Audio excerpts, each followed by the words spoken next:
Los San Diego Chargers del 2006 fueron testigos de discutiblemente la mejor temporada para un corredor en la era moderna. LaDainian Tomlinson no solo fue el ganador del MVP de la NFL, sino que impuso marcas que al día de hoy nadie ha llegado a oler.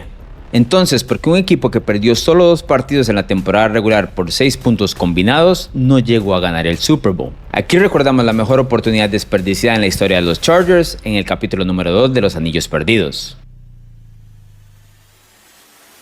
Mi nombre es Alonso Solano y donde quiera que se encuentren, gracias por hacernos parte de su día. Deje el like y los comentarios en el video y por supuesto suscríbase a NFL Latino para más historias de fútbol americano en español.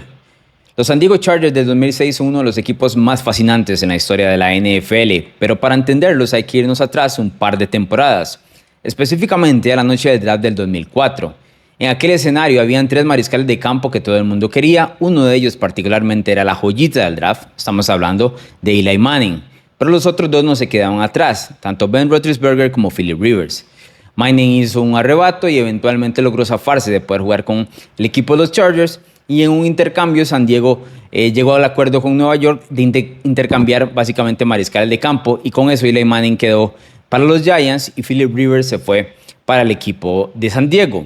Aquí hay un detalle importante, porque 2 años después, en el 2006, San Diego se encuentra en una encrucijada, teniendo a Drew Brees como su mariscal de campo, pero con el conocimiento de que Brees no ha podido dar el salto para convertirse en uno de los mejores mariscales de campo de la NFL. Para entonces nadie sabía lo que Brees eventualmente se convertiría con el equipo de los Saints.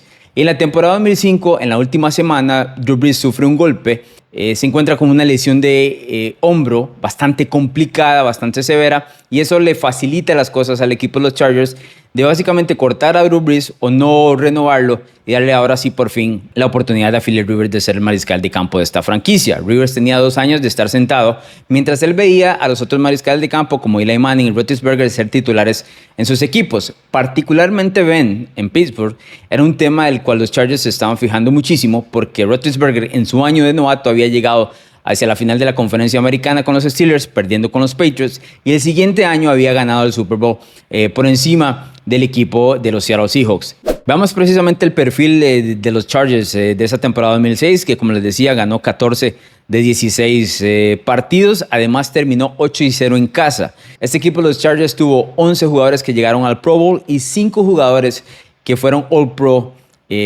obviamente liderados por LaDainian Tomlinson, del cual ya vamos a conversar. Lo que hay que reconocer es que el equipo de los Chargers tenía un staff élite, liderado por el veterano Marty Schottenheimer, que es el papá del actual entrenador de los Cowboys, Brian Schottenheimer. Marty era conocidísimo en la NFL, había estado en los años 80 con el equipo de los Cleveland Browns y estuvo en los años 90 también con el equipo de los Kansas City Chiefs, pasó a los Chargers y había liderado un grupo bastante interesante. Era un entrenador en jefe muy respetado, pero el cual tenía muchísimos signos de pregunta, particularmente en postemporada, y esto es algo que más adelante vamos a conversar en detalle. El coordinador ofensivo era Cam Cameron, que terminó siendo al año siguiente el entrenador en jefe de los Miami Dolphins, luego de que Nick Saban sale abruptamente del equipo de Miami rumbo a Alabama, y el coordinador defensivo era Wade Phillips, que muchos lo conocen, estuvo últimamente con el equipo de los Rams, pero después ese año, en el 2007, se va a ser entrenador en jefe, el siguiente año entrenador en jefe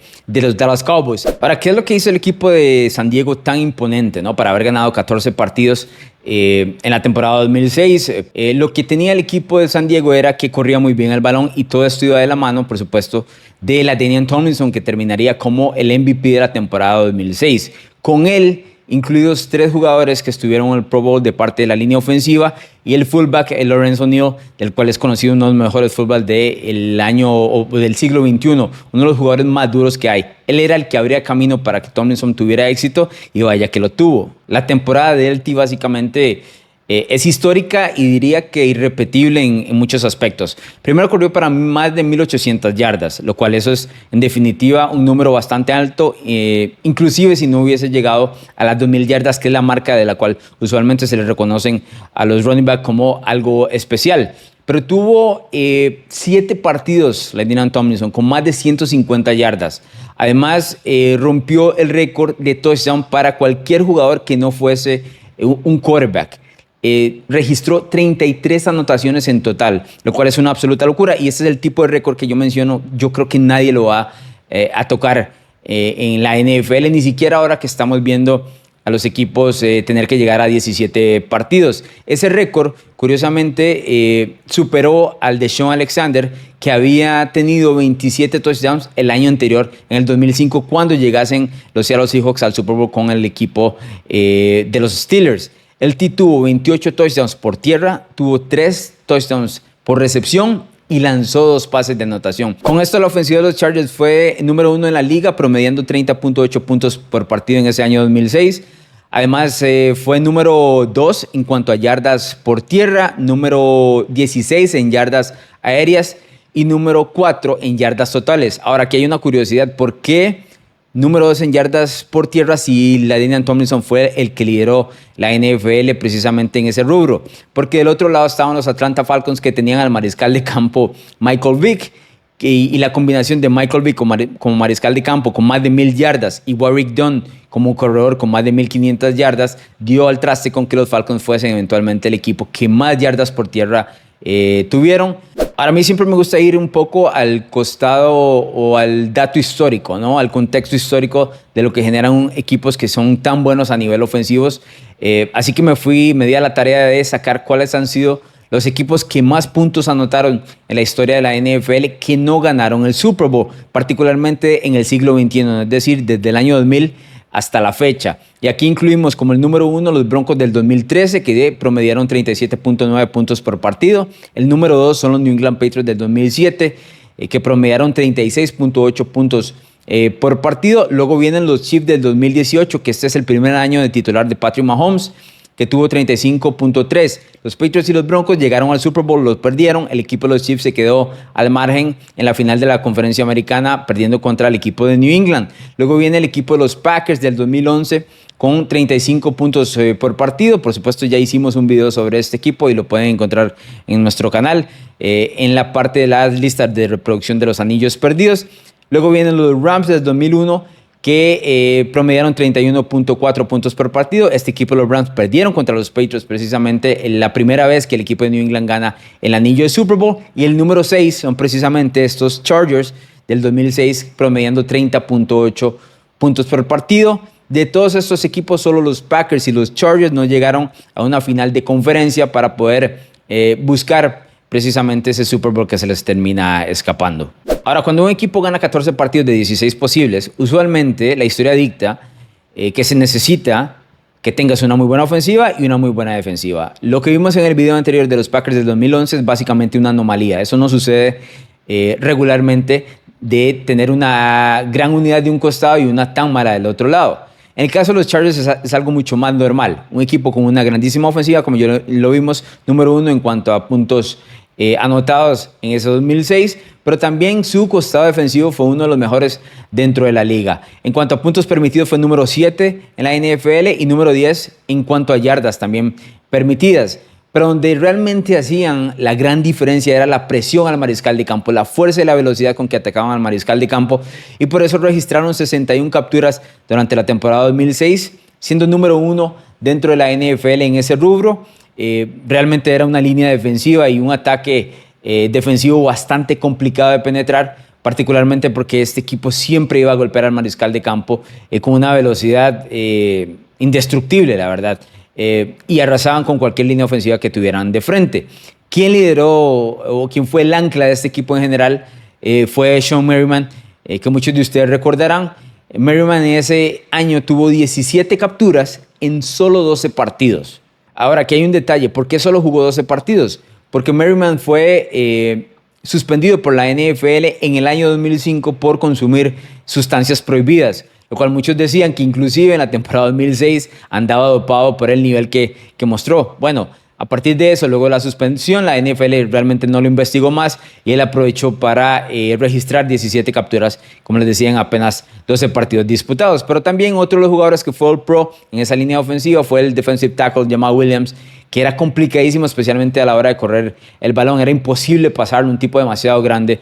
Y esos dos en particular, además de Sean Phillips, que era el otro linebacker importante que tenía el equipo de los Chargers, hacía de esta defensiva una muy difícil de ponerle yardas y por supuesto de ponerles puntos. Ese año el equipo de los Chargers había elegido también al esquinero Antonio Cromartie, que iba por supuesto a tener una carrera bastante amplia dentro de la NFL. También dentro de otros de los detalles interesantes es que cerraron la temporada luego de su segunda y última derrota en temporada regular con 10 victorias de manera consecutiva, que de hecho llegó el 29 de octubre. De entonces no perdieron un solo juego hasta llegar a los playoffs con esas 10 victorias al hilo. Durante esos 10 juegos el equipo promedió 34.1 puntos por partido y definitivamente llegaban como el equipo más caliente de la NFL y el favorito, como les mencionaba, para acceder al Super Bowl de parte de la Conferencia Americana y eventualmente ganar el Super Bowl sobre la Conferencia Nacional.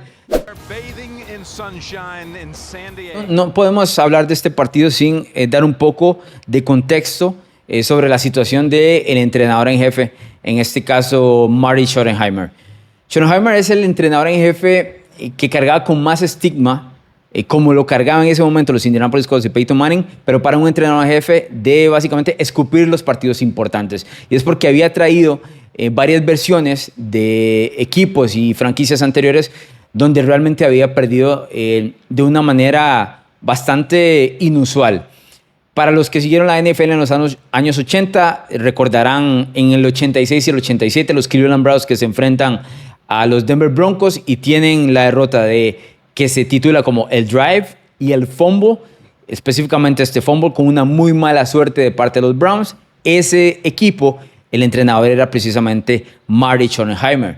Y luego, en los años 90, los Kansas City Chiefs fueron 2 veces sembrados número 1 de la Conferencia Americana y fueron eliminados en casa. Entonces, él traía ese estigma gigante de que no podía ganar partidos importantes. De hecho, su récord en postemporada como entrenador era de 5 victorias y 13 derrotas.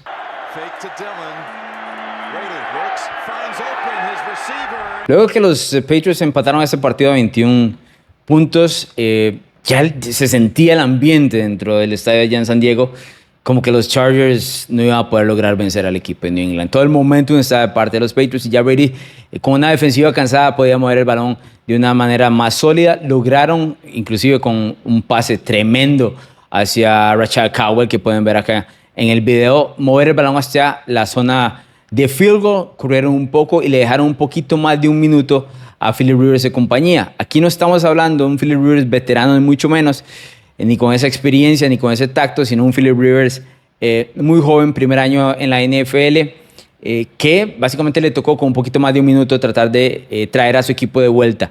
Lo logró poner en situación de gol de campo, donde el pateador tuvo una oportunidad de 54 yardas para empatar el encuentro. La terminó fallando. No le hizo falta fuerza, sí le hizo falta puntería. Curiosamente, este es uno de los jugadores que terminó siendo Pro Bowler durante la temporada regular y que muchos estaban esperando lograse ese field goal, pese a que para esos entonces 54 yardas era una distancia bastante considerable. Ante el fallo, viene una reacción de frustración de la La'Damian Tomlinson, donde se le va encima a los defensivos de los Patriots que estaban celebrando en el centro del campo.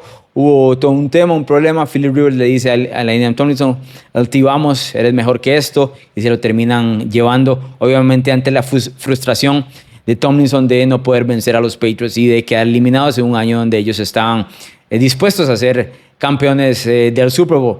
Y con eso llega el fin de uno de los equipos más brillantes en la historia de la NFL que no consigue un anillo. La mejor oportunidad que tuvo, me parece a mí, la franquicia de los Chargers realmente de conseguir un anillo de Super Bowl, donde no he mencionado, y esto es una falta mía, al tight end Antonio Gates, Salón de la Fama, que también estaba ahí y que fue quien recibió curiosamente el primer touchdown, o el primer pase de touchdown en la carrera de Philip Rivers. Luego de que el equipo de los Chargers pierde ese partido, donde eran favoritos, se empieza a escuchar en la prensa otra vez el ruido de que Marty Schottenheimer es un entrenador en jefe que nunca lo va a poder lograr, ¿no? Y que es un entrenador en jefe que va a cargar con el estigma de nunca poder ganar un Super Bowl, que curiosamente así fue. Días después, la familia Spanos, que es la dueña de los Chargers, decide que pese a haber terminado con marca de 14-2, Schottenheimer no es el entrenador en jefe que los puede llevar hacia la gloria y lo terminan despidiendo. Así que los Chargers efectivamente pierden coordinador ofensivo, coordinador defensivo y a su entrenador en jefe, terminando lo que podía ser una época de construcción para el siguiente paso y le dan el puesto a Norv Turner, El año siguiente, en el 2007, los Chargers llegan hacia la final de la Americana, pierden otra vez contra los Patriots, pero en aquel entonces ya los Patriots mucho más fuertes en ese momento, por supuesto invictos durante toda la temporada regular, aquel equipo de los Patriots que termina perdiendo ante los Giants en el Super Bowl 42. Esa es la trágica historia del equipo de los Chargers.